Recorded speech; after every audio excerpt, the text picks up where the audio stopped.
Telugu Desam party అధినేతను BJP వెంటాడుతోంది. BJP effect Chandrababu మీద పడుతోంది. దాంతో చంద్రబాబు జాగ్రత్త పడాల్సిన పరిస్థితి వచ్చేస్తుంది. తాజాగా తెలుగుదేశం పార్టీలో 3 ఎమ్మెల్సీలు చేరారు. వీళ్ళంతా వైఎస్ఆర్సీపీకి రాజీనామా చేసిన ఎమ్మెల్సీలు. వాస్తవానికి వైఎస్ఆర్సీపీ నుంచి ఆ పార్టీ అధికారం కోల్పోయిన తర్వాత 6 ఎమ్మెల్సీలు రాజీనామా చేశారు.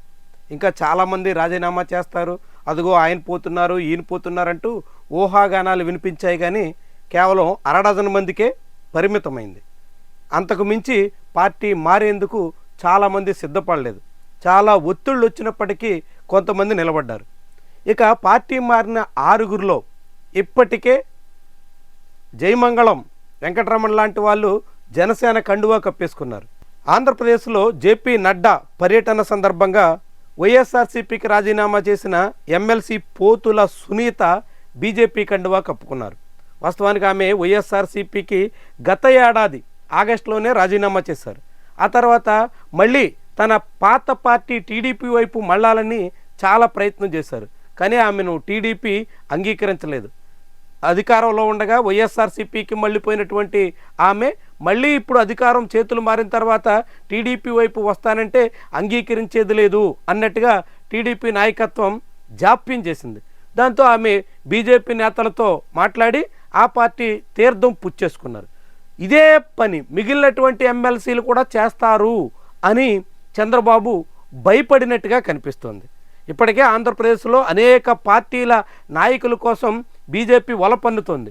కానీ ఆ పార్టీ ఆశించినంత మంది నేతలు బీజేపీ వైపు మళ్ళడం లేదు. ఇప్పుడు చంద్రబాబు కాదంటే చాలామంది బీజేపీ వైపు మళ్ళీ ప్రమాదం ఉంటుంది అనే అభిప్రాయం తెలుగుదేశం పార్టీ అధినేతకు అర్థమైనట్టుగా కనిపిస్తుంది. దాంతోనే ఇప్పుడు పోతుల సునీత బాటలో మిగిలిన ఎమ్మెల్సీలు కూడా పయనమవుతారు అనే అభిప్రాయంతోనే అర్జెంటుగా కండువాలు కప్పడానికి చంద్రబాబు సిద్ధమైనట్టు స్పష్టమవుతుంది. నిజానికి కర్రి పద్మశ్రీ లాంటి వాళ్ళు, వాస్తవానికి ఆమె రాజకీయ కుటుంబం కాదు, ఆమెకు రాజకీయ నేపథ్యం కూడా లేదు. కానీ అప్పట్లో వైఎస్ఆర్సీపీ అధికారంలో ఉండగా కాకినాడ మత్స్యకార కులానికి చెందినటువంటి ఆమెను ద్వారంపూడి చంద్రశేఖర్ రెడ్డి ఏరి కోరి జగన్మోహన్ రెడ్డికి చెప్పి ఎమ్మెల్సీగా చేశారు. ఆమె పార్టీ అధికారం కోల్పోగానే వైఎస్ఆర్సీపీకి రాజీనామా చేసేశారు.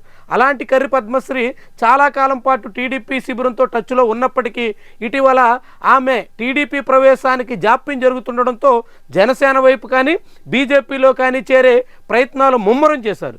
ఇలాంటి ప్రమాదం మిగిలినటువంటి నేతలకు కూడా ఉంటుంది అని ఆలోచించిన చంద్రబాబు ఇమీడియట్గా కర్రి పద్మశ్రీతో పాటుగా సీనియర్ నేత మర్రి రాజశేఖర్, వీళ్ళిద్దరితో పాటుగా బల్లి కళ్యాణ్ చక్రవర్తి ముగ్గురికి టీడీపీ కండువాలు కప్పేదానికోసం పూనుకున్నారు. ఇప్పటికే బీజేపీలో జకియా ఖానం, అదేవిధంగా పోతుల సునీత 2 మహిళా ఎమ్మెల్సీలు వైఎస్ఆర్సీపీని వీడి ఆ పార్టీ కండువాలు కప్పేసుకున్నారు. దాంతోపాటుగా జయమంగళం వెంకటరమణ లాంటి వాళ్ళు జనసేనలో ఉన్నారు.